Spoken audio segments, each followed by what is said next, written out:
Gjumi I zemrës është më I rrezikshëm se gjumi I trupit. Nga se gjumin e trupit ka mundësi të zgjon një alarm apo një zhurmë, ndërsa gjumin e zemrës është vështirë të zgjohet e runa Zot vetëm zgjohen ditën kur nuk bën dobi as pasuria, as e blati, as vepra. Ka shumë njerëz që janë në gjomtan jetën e tyre dhe zgjohen ditën kur vdesin. Për këtë arsye zgjohu para se të zgjojnë. Pra vëllezër ndërshëm zgjohu nga gafleti dhe pakujdesia. Thot Allahu Azza wa Jall në Kur'anin Kerim, iqtaraba lin-nasi hisabuhum wa hum fi ghaflatin mu'ridun.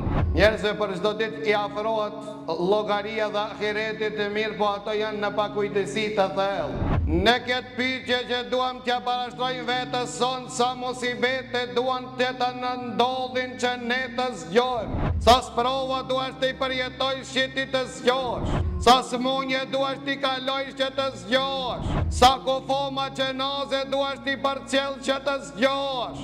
Sa antar të familjes duan që të vdesin që ta pritsh dhe ta kuptosh se radha është e hyjtja. Sa jetë duan ne ti të lexojmë që të lëvizimi zemrat. Sa dhe sa këshilla duam ti ndëgjojmë që të rinjallen zemrat. Që ta kuptojmë se kemi ardhur këtë botë dhe për kanë jetojmë dhe ku duhet të shkojmë. Pat Allahu Azza wa Jall që na këshillon Kur'ani Kerim, që thot shpeshtone përmendjen e vdekjes nga se ajo ju zgjon nga gjumi. Pat Ibn Taymija thot disa ende janë ata të cilët s'm kanë lënë asnjë çast, asnjë moment që të shijoj apo të lakmoj në lumturinë apo kënaqësinë e kësaj dunjaje. Cilët janë këto disa ende? Dhe e para për atinve është për kujtimi vdekjes, mbani që mos të gëzohem tepër për arritjet e kësaj dunjas. E dita për atinve është takimi për Allahut Azza wa Jall, një ditë që kemi me qenë të vetëmuar, gjithashtu mbani që mos të lakmoj që të pa, që jem vetëm, që të jem pasanik apo të jem fitimtar vetëm këtë dunja. Pa të leo të ndërshëm thonë të Ibn Qayyimi, dhe nëse e merë në këtë gjuma, këtë borosi dhe këtë mësim të Ibn Qayyimi do të mjaftoj.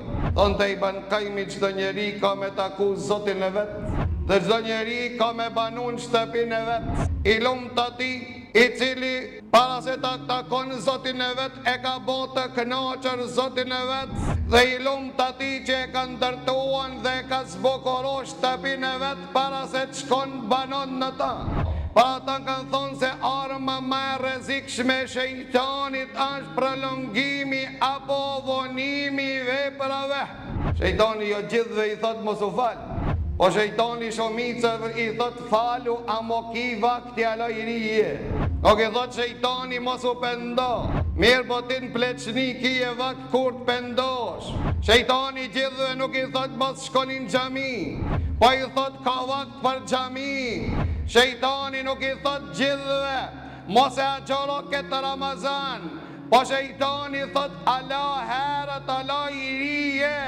Shejtani gjithve nuk I thot vëllezër të ndershëm mos ju kthe Allahu tan, po I thot ka vakt për ti. Nuk I thot gjithve para këtij se gjunajnë, po I thot atinve ku të plakash, ku të dilnë benziti, ke me qenë xhami, ke me lexu Kur'an, ke me ndëgju vajz, ka vakt për ti. Koha është e veprimit e punës. A nuk e dini shkreti se ndoshta e nesërma e ti, vetëm se qefinët janë qeniz, e nesra e ti nuk e pret ato për batasie me Imun Ibn Mehrani thonte, kur I shiqonte pleq se janë zbardh, I pytte ato dhe ju drejtonte atinve në këtë formë dhe I thonte, kur zbardhet gëruni dhe pjekët çka e pret ata në komboj. Pastaj ju drejtu të rive dhe I tha, jo që I nuk jeni zbardh. Tha e dini se shpesher gëruni prishet e hanë miza para se mu pjek dhe para se mu zbardh. Pra ka shumë të ri që kanë shku në ahiret, pra do leo të ndërshëm për çdo ditë ne që zgjohemi e hapmi portalet dhe lexojmë ta inna lillahi wa inna ilaihi rajiun. Ne jemi të Allahu dhe tek ai do të kthehemi. Shkoj filani një ditë para me ndo dhe emni jot ka me figuru në Facebookin tan, Instagramin tan, TikTokin tan, ka me figuru se dhe filani shkoj mos ka këthim për ta. Pra kur do të zgjohemi? Kur do të vetizohemi? Takoj Fodel ibn Iyadin i plak dhe i tha sa vjet i bone. Pyetja më e rëndë që i pashtroi djerit sa i mushe. Sa vjet i bone? Tha 60 vjet. Si vjet i mushe rumbullak? Që 60 vjet kanë shenis me mrit e Zoti jot. Mendoj se shumë shpejt pas e me mrin. E kur e ndojgjoj plaku këtë fjalë të Fodel ibn Iyadit tha: Inna lillahi wa inna ilaihi rajiun. Ne jemi të Allahu dhe tek Allahu do të kthehemi. Fodel ibn Iyadi ju drejtu këtij burri dhe i tha: A je i vetëdijshëm çka je të thonë? Tha po. A din çka do të thonë se ti i Allahut? Ti që thot jam i Allahut dhe ai do të kthehemi, a e beson këtë që e shqipton? Ti je i Allahut, je robi i Allahut. E robi ai ka kri detyrat e Zotit vetë. Nëse beson se te Allahu ke mu kthi, a e din se me Allahun tën ke mu taku? Tha po. Nëse takohesh me Allahun tën, a e din se ke me qëndru pranë ti? Tha po. Tha nëse qëndron para Zotit tën, a e din se ke mu pyetën për çdo sen që ke vepru gjatë jetës tonë? Ja nisi me qajt plaku, tha si do tjetë hallion ja e bali. Si do tjetë hallion, a ka të një zgjidhje për neve dhe po? Zgjidhja është e letë, vetëm dëgjohë me vesh të zemrës. Tha ittaqillaha ma baqi, yaghfirullahu laka ma qad madha wa ma qad baqa. To që Allahu tan ato ditë që t'kanë ngel, Allahu t'i falë për ditët e kaluara. Pra dhe o të ndërshëm, ne nuk po kërkojmë njerëz pa gabime, po kërkojmë që gabimtar që t'i kthen Zotit të tyre, që të zgjohen zemrat e tyre, të bajtohen me Zotin e tyre, para se të shkojnë të Zotit tyre, para se t'i befason vdekje, vle o të ndërshëm, pra zgjohu para se të zgjon vdekja. Thuaj, o Muhammed sallallahu alaihi wasallam, se vdekjes prej se cilës i ikni ajo kam ju godit. Agonin e vdekjes keni me përjetu dhe s'ka ike pja saj.